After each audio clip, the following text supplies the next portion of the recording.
এই আয়াতের মধ্যে আল্লাহ তাআলা একটা মিশনের কথা আমাদেরকে বলেছেন। আল্লাহ তাআলা একটা মিশন আছে, উদ্দেশ্য আছে। তিনি একটা মিশন শুরু করেছেন পৃথিবীতে। সেই মিশনটা ছিল কি? আল্লাহ তাআলা সূরাতুল বাকারার মধ্যে বলেছেন, ওয়াইল ক্বালা রাব্বুকা লিল মালাইকা ইন্নী জাইলুন ফিল আরদি খলিফা। আমার কিছু প্রতিনিধিকে পৃথিবীতে পাঠাতে চাই। ইন্নী জাইলুন ফিল আরদি খলিফা, যারা পৃথিবীর বুকে আমি যেটা চাইছি সেটা করবে, আমার প্রতিনিধিত্ব করবে। আমি মানুষদেরকে পৃথিবীতে পাঠাতে চাই, যারা পৃথিবীর জমিনে গিয়ে আমার প্রতিনিধিত্ব করবে। আমি যেভাবে চাইছি তারা পৃথিবীকে সেভাবে সাজাবে। আমি যেভাবে চাইছি তারা দুনিয়ার জীবনে তাদের ব্যক্তি জীবনকে সেভাবে সাজাবে। আমি যেভাবে চাইছি সে তার পারিবারিক জীবনকে সেভাবে সাজাবে। আমি যেভাবে চাইছি সে তার সামাজিক জীবনকে সেভাবে সাজাবে। আমি যেভাবে চাইছি সে তার রাষ্ট্রীয় জীবনকে সেভাবে সাজাবে। এবং আল্লাহ তাআলা বলেন, ইন্নী জাইলুন ফিল আরদি খলিফা। শুধু পরিবারে নয়, শুধু সমাজে নয়, শুধু রাষ্ট্রে নয়, পুরো ওয়ার্ল্ডের মধ্যে আমি যেভাবে চাইবো, আমার ইচ্ছা মতো, আমার রাসূলের তরিকা মতো, আমার পছন্দ মতো পৃথিবীকে সাজাবে। এরকম একটা জাতি আমি পৃথিবীকে পাঠাতে চাই। এখন আপনাদের সামনে গুরুত্বপূর্ণ তাকরীর পেশ করবেন বিশিষ্ট আলেম দ্বীন, হাজীপুর সানোমিয়ার স্কুল মসজিদের সম্মানিত খতীব হযরত মাওলানা মামুন রশিদ ফয়সাল সাহেব। হযরত মাওলানা মামুন রশিদ ফয়সাল সাহেব। আসসালামু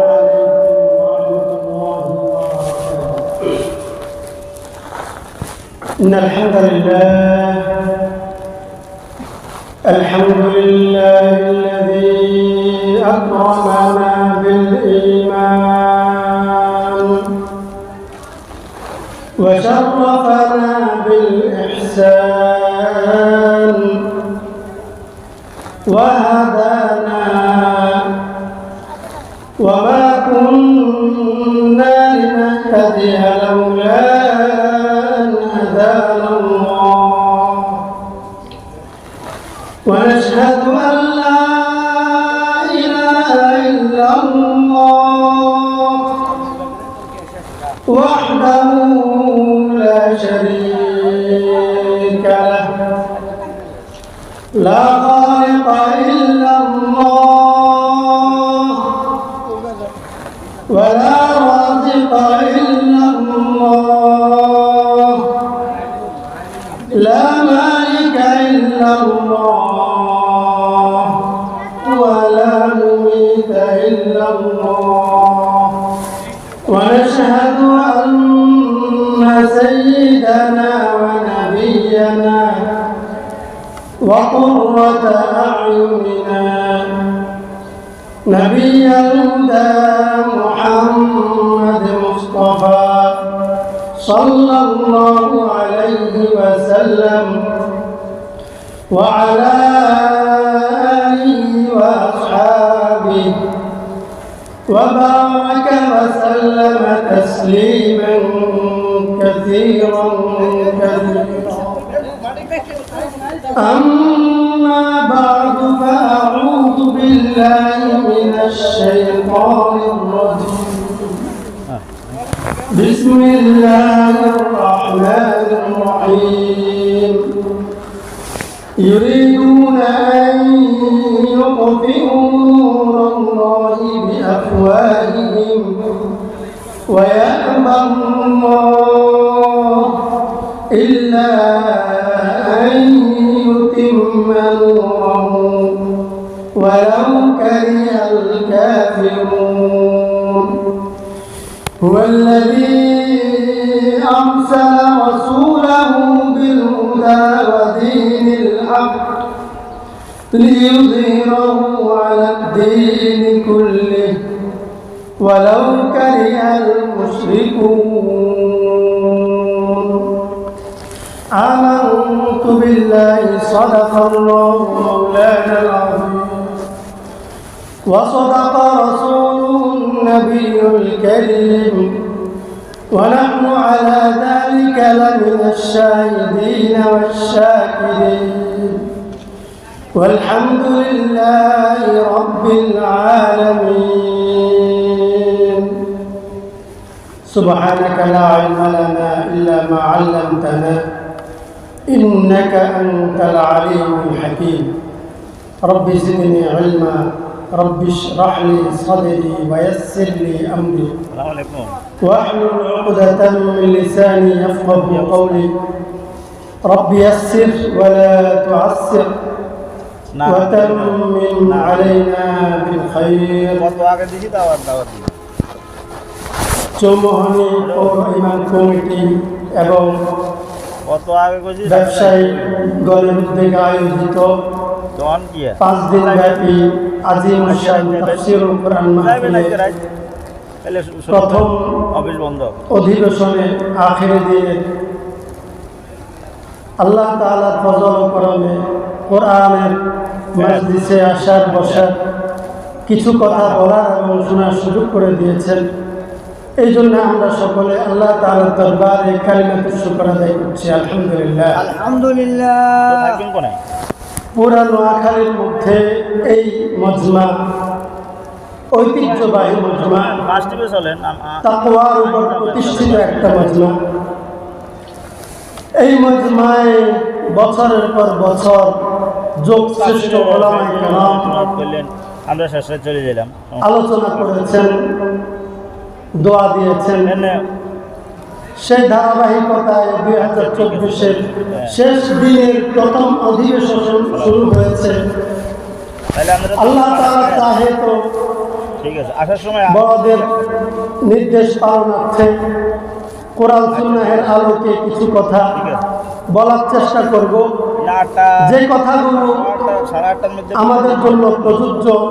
আল্লাহ তাআলা যেন কোরআন সুন্নাহের আলোকে প্রয়োজনীয় কথাগুলো বলার তৌফিক দান করেন এবং আমরা যারা শুনছি আল্লাহ তাআলা যেন বিশুদ্ধ কথাগুলোর উপর আমাদেরকে আমল করার তৌফিক দান করেন। আমিন।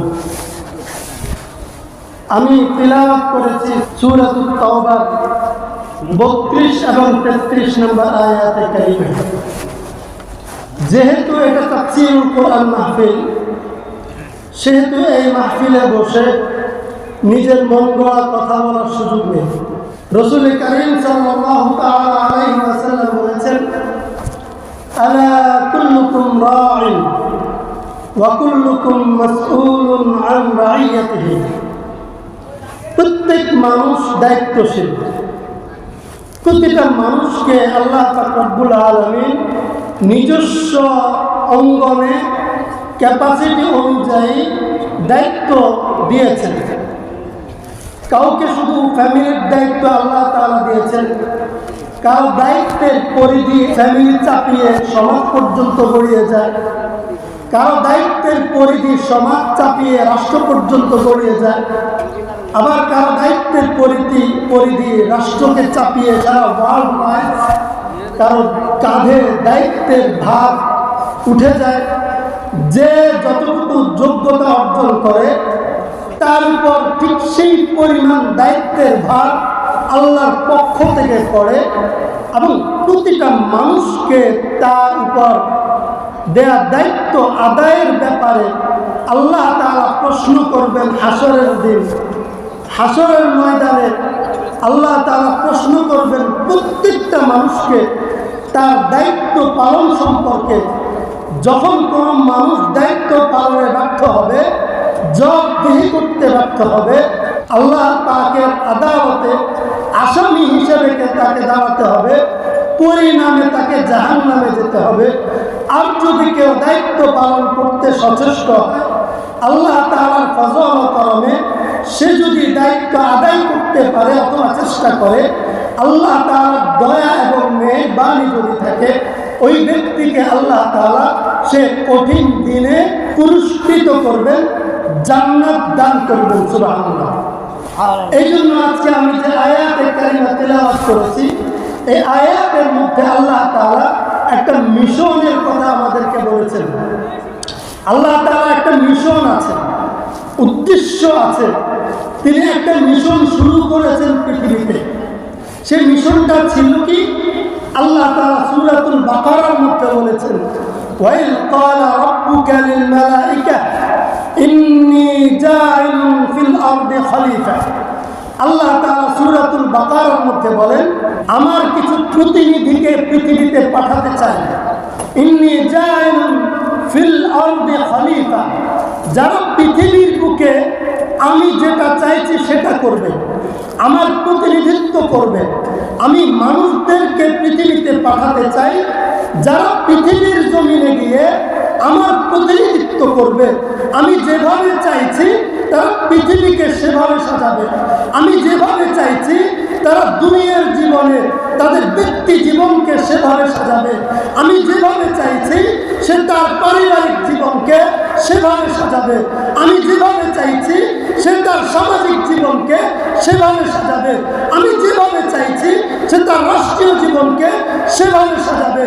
এবং আল্লাহ তাআলা বলেন, ইন্নী জাইলুন ফিল আরদি খলিফা, শুধু পরিবারে নয়, শুধু সমাজে নয়, শুধু রাষ্ট্রে নয়, পুরো ওয়ার্ল্ডের মধ্যে আমি যেভাবে চাইবো, আমার ইচ্ছা মতো, আমার রাসূলের তরিকা মতো, আমার পছন্দ মতো পৃথিবীকে সাজাবে।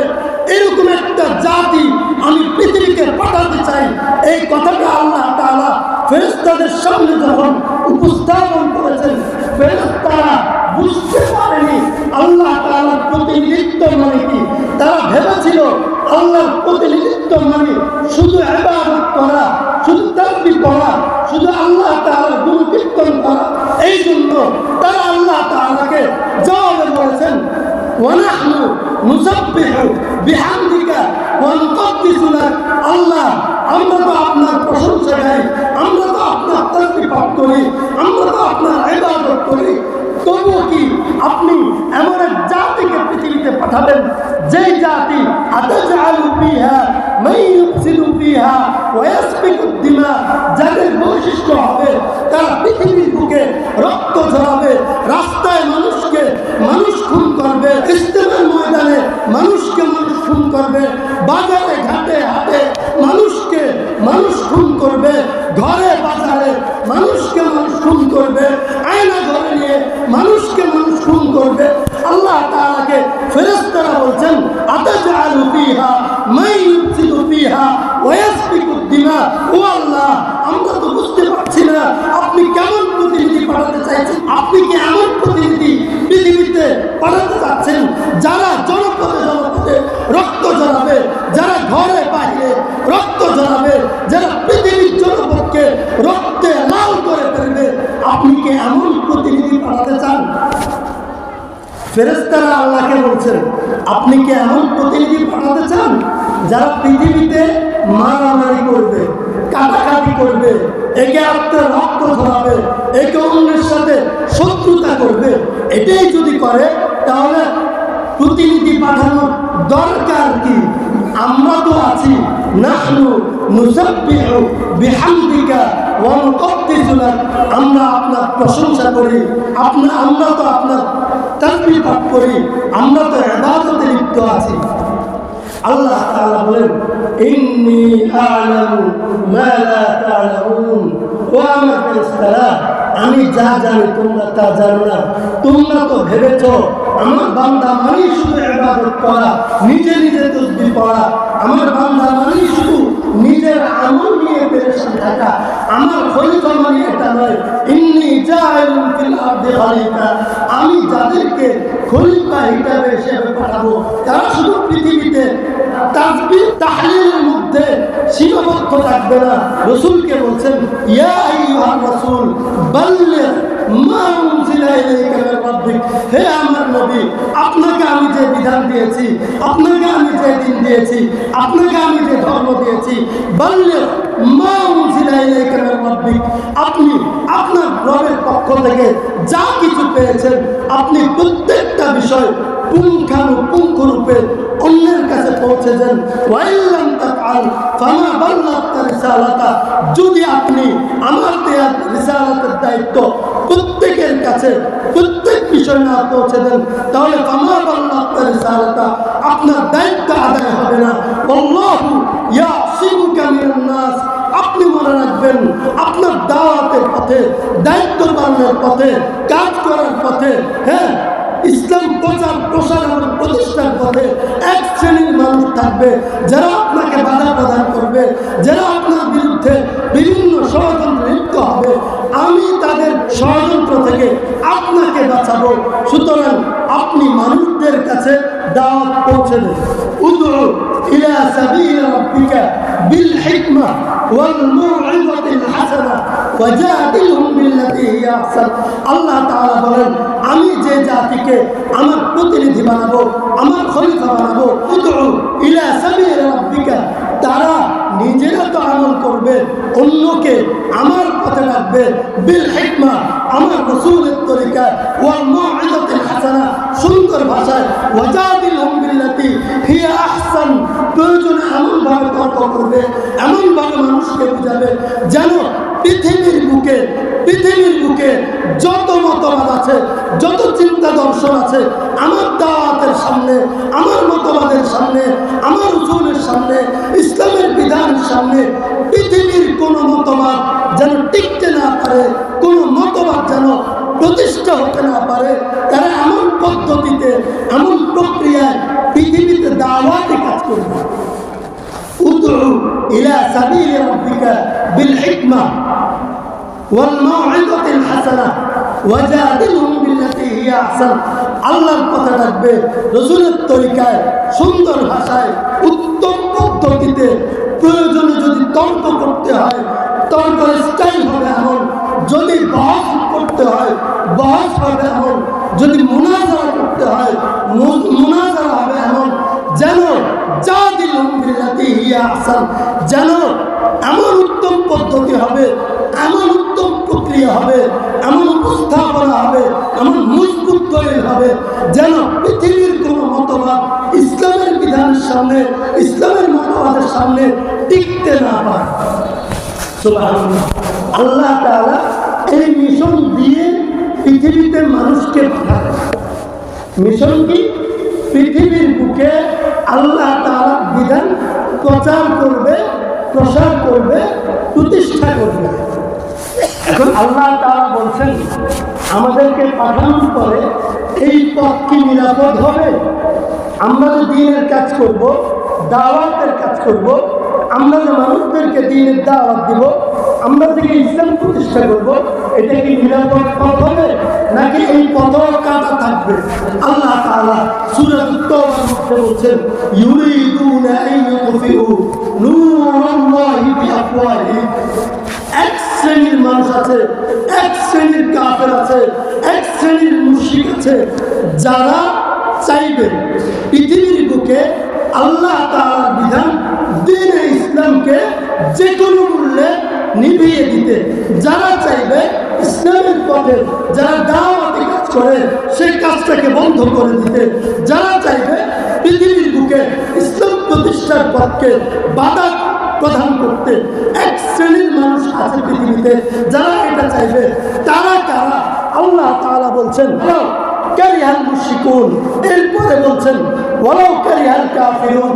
পরপর দুইটা আয়াতের মধ্যে আল্লাহ তাআলা বলছেন, মুশরিক এবং কাফের, ইহুদি, খ্রিস্টান এবং হিন্দুত্ববাদী যারা আছে, তারা চাইবে না কখনো পৃথিবীর বুকে ইসলাম প্রতিষ্ঠা হোক।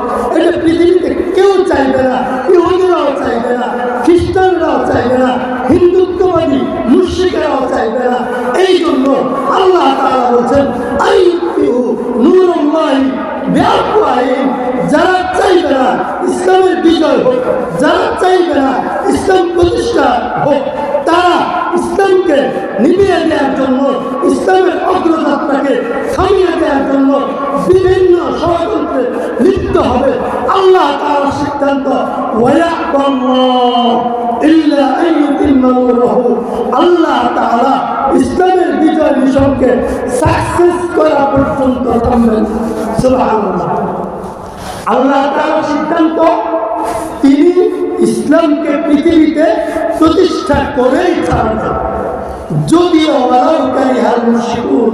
যারা মুশরিক হিন্দুত্ববাদী যারা আছে, তারা যদিও ইসলামের বিজয় না চায়, তারা যদি ইসলামের বিরুদ্ধে ষড়যন্ত্র করে, আল্লাহ তাআলা তাদেরকে সফল হতে দিবেন না। এরপর আয়াতে আল্লাহ বলেন, হুয়াল্লাযী আরসালা রাসূলাহু বিল হুদা ওয়া দীনিল হাক্কি লিইয়ুযহিরাহু আলা দ্বীনি কুল্লি। আল্লাহ তাআলা পৃথিবীতে নবী রাসূলদেরকে পাঠিয়েছেন এমন একটা সত্য দিন দিয়ে, সত্য মতাদর্শ দিয়ে, রাসূলাহু বিল হুদা ওয়া দীনিল হাক্কি, দ্বীনে হক দিয়া, ইসলামের দ্বীন ইনদাল্লাহিল ইসলাম, ইসলাম ধর্ম দিয়া, ওয়া মান ইয়াবতাগি গায়রাল ইসলামি দীনান ফালা ইউকবাল মিন। আল্লাহ পৃথিবীতে এমন একটা ধর্ম দিয়ে নবী রাসূলদেরকে পাঠিয়েছেন, যেই ধর্ম ব্যতীত অন্য কোন মতাদর্শ, অন্য কোন আদর্শ, অন্য কোন ধর্ম, সেটা যত সুন্দর হোক, যত মুক্ত হোক, আল্লাহ এটা গ্রহণ করবেন না। আল্লাহ তাআলা বলেন, আল্লাহ তাআলা সত্য ধর্ম দিয়েছেন এবং এই ধর্ম প্রতিষ্ঠা করার পদ্ধতি কি হবে, তরিকা কি হবে, কাজ কিভাবে করবো, এই বিষয়টাও আল্লাহ তাআলা নবী রাসূলদেরকে শিক্ষা দিয়েছেন। লিইয়ুযহিরাহু আলা দ্বীনি কুল্লি। নবী রাসূলগণ যেই তরিকা গ্রহণ করে আল্লাহর পক্ষ থেকে আনিত দিন পৃথিবীর বুকে প্রতিষ্ঠা করেছেন, পৃথিবীর বুকে কিয়ামত পর্যন্ত প্রতিটা কালিমা ওয়ালা মুসলমানের পর আল্লাহর দেয়া দায়িত্ব, নবীদের দেয়া দায়িত্ব, আল্লাহ এবং রাসূলুল্লাহ সাল্লাল্লাহু আলাইহি ওয়াসাল্লামের পক্ষ থেকে দেয়া দায়িত্ব। লিইয়ুযহিরাহু আলা দ্বীনি কুল্লি। পৃথিবীতে যত মতবাদ আছে, যত দর্শন আছে, যত চিন্তা আছে, যত সংস্কৃতি আছে, যত সভ্যতা আছে, যত ধর্ম আছে, সব কিছুর ঊর্ধ্বে ইসলামটাকে যেন প্রাধান্য দিতে পারে। কারণ মুসলমানের দায়িত্ব পরিবারের, ইসলামের বাইরে কারো কোনো চিন্তা গ্রহণযোগ্য হবে না। ইসলামের বিধান, আল্লাহর ইচ্ছা সমাজে ইসলামের চিন্তার বাইরে কারো কোনো চিন্তা গ্রহণযোগ্য হবে না। আল্লাহ তার সিদ্ধান্ত রাষ্ট্রীয়ভাবে আল্লাহর দেয়া সিদ্ধান্তের বাইরে, ইসলামের বিধিবিধানের বাইরে কোনো মতবাদ, কোনো মতাদর্শ, হোক লেনিন, হোক কার্ল মার্কস, হোক মাও জেডুং, হোক আব্রাহাম লিঙ্কন, অথবা অন্য কোনো জাতি, সে যত শিক্ষিত হোক, যত চিন্তাশীল হোক, যত প্রগতিশীল হোক, যদি সে ইসলামের আলোকিত না হয়, ইসলামিক চিন্তায় যদি চিন্তা করতে ব্যর্থ হয়, তার কোনো মতবাদ প্রতিষ্ঠা করা যাবে না পৃথিবীর বুকে। এটা আল্লাহ তাআলার সিদ্ধান্ত এবং আল্লাহ তাআলা বলেছেন এই পথে বাধা হয়ে দাঁড়াবে ইহুদিরা, এই পথে বাধা হয়ে দাঁড়াবে খ্রিস্টানরা, এই পথে বাধা হয়ে দাঁড়াবে হিন্দুত্ববাদী মুশরিকরা। এই জন্য আল্লাহ তাআলা অন্য আয়াতে বলেছেন, ইয়া আইয়ুহাল্লাযীনা আমানু, হে ঈমানদারগণ, লা তাত্তাখিযুল ইয়াহুদ ওয়ান নাসারা আউলিয়া। তোমরা ইহুদি এবং খ্রিস্টানদেরকে তোমাদের অভিভাবক বানাবে না। আল্লাহ তাআলা বলেন, ওয়ালান তারদা আনকাল ইয়াহুদু ওয়ালান নাসারা হাত্তা তাত্তাবিআ মিল্লাতাহুম। তোমরা যদি কখনো দেখো তোমাদের মধ্য থেকে কোন ব্যক্তিকে, কোন গোষ্ঠীকে ইহুদিরা পছন্দ করে, কোন সংগঠনকে হিন্দুরা পছন্দ করে, কোন জাতিকে খ্রিস্টানরা লালন পালন করে, সহযোগিতা করে, তাহলে তোমরা একটা মূলনীতি মনে রেখো, ওয়ালান তারদা আনকাল ইয়াহুদ ওয়ালান নাসারা হাত্তা তাত্তাবিআ মিল্লাতাহুম। যতক্ষণ পর্যন্ত কোন একজন মুসলিম ইহুদিদের আদর্শ গ্রহণ না করবে, খ্রিস্টানদের আদর্শ গ্রহণ না করবে, হিন্দুদের সাথে সখ্যতা বজায় না রাখবে, ততক্ষণ পর্যন্ত তারা তোমাকে ভালোবাসবে না, গ্রহণ করবে না, সহযোগিতা করবে না, সাপোর্ট দিবে না। সুতরাং আমাদের জীবনের একটাই মূলনীতি, সেটা হচ্ছে যে আমরা দ্বীনের জন্য, ইসলামের জন্য, ঈমানের জন্য কালিমা ওয়ালাদেরকে নিজেদের আপন মনে করবো। কালিমার বাইরে যারা থাকবে তাদের ব্যাপারে সবসময় সর্ব অবস্থায় আশিদ্দাউ আলাল কুফার রুহামাউ বাইনাহুম, কুফারদের ব্যাপারে শক্ত অবস্থায় থাকবো, সজাগ দৃষ্টিতে থাকবো, সচেতন থাকবো।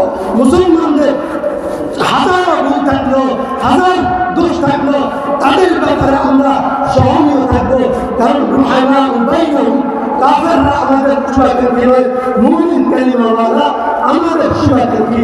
তবে আমরা সফল হইতে পারবো।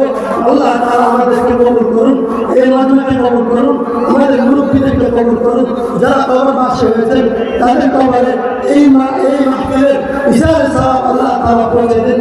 আমিন। ওয়া আখির দাওয়ানা আলহামদুলিল্লাহি রাব্বিল আলামিন। আসসালামু আলাইকুম ওয়া রাহমাতুল্লাহ।